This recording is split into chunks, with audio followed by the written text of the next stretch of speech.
La tradition d'une spiritualité féminine ne s'est jamais interrompue en terre d'islam.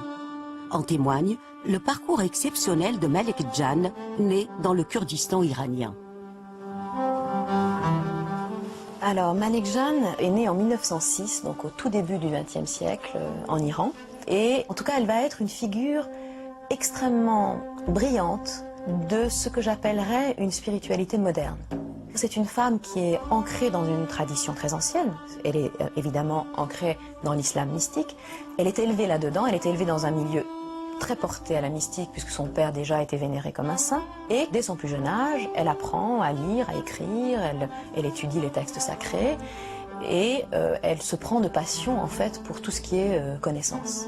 Parce qu'elle croyait que par la connaissance seule, l'homme peut arriver à lui-même et à la vérité.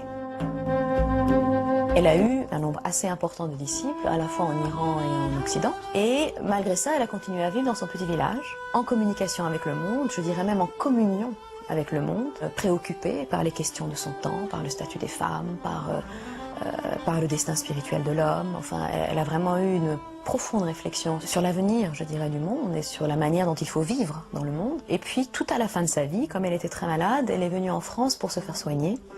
Et là, elle a eu une opération à cœur ouvert, mais comme elle avait déjà plus de 80 ans, elle est décédée à la suite de cette opération.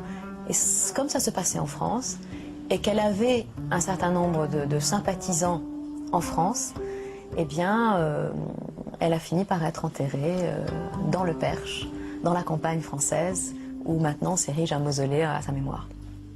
Tu es l'allumette et la lampe, le jardinier et le jardin. Tu es rossignol, tu es chant, bouton de rose, parfum flottant, la guerre et la paix en même temps.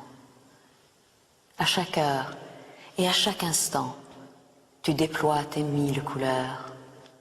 Tu es le miroir en merveille, présent et absent, sans pareil.